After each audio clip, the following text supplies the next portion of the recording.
Hello guys! For today's video is hair makeover again tayo. At dahil merong previous color ang ating model, gusto niyo itong palitan ng color blue. So, applyan muna natin siya ng color blue bago natin siya.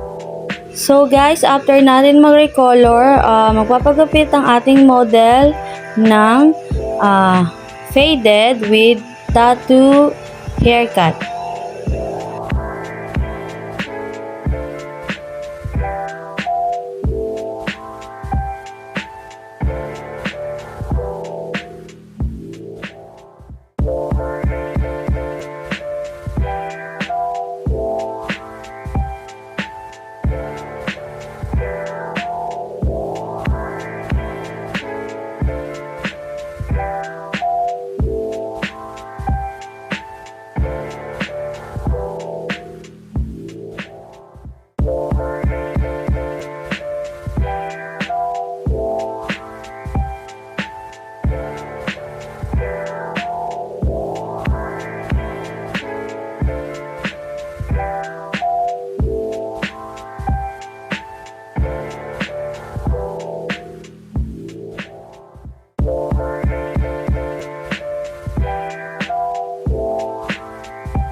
So, ayun guys, after 30 minutes, ito na yung result ng hair color ng ating model.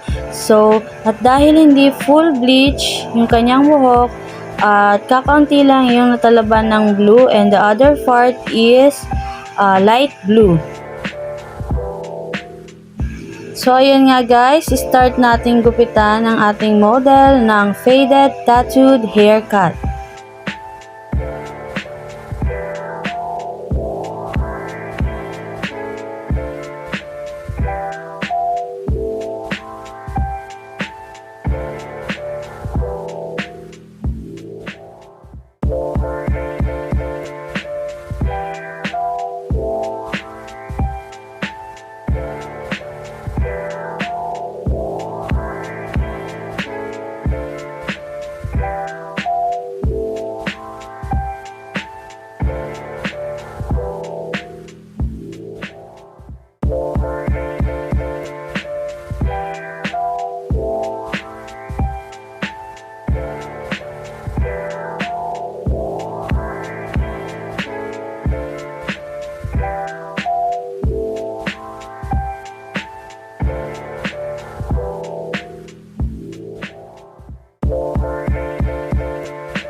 So, ayun nga guys, dahil tapos na ang ating hair makeover, ito na ang result ng ating faded tattooed haircut.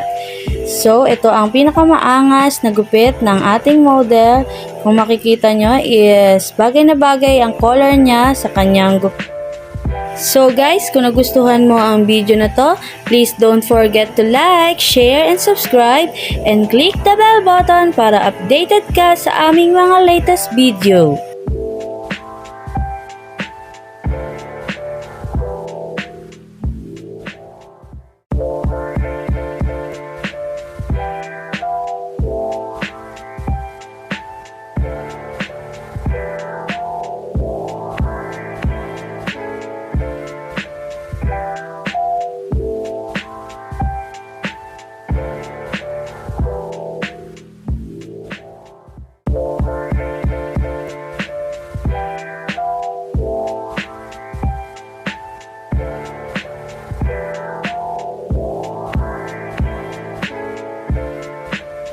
Thank you for watching. See you on my next vlog.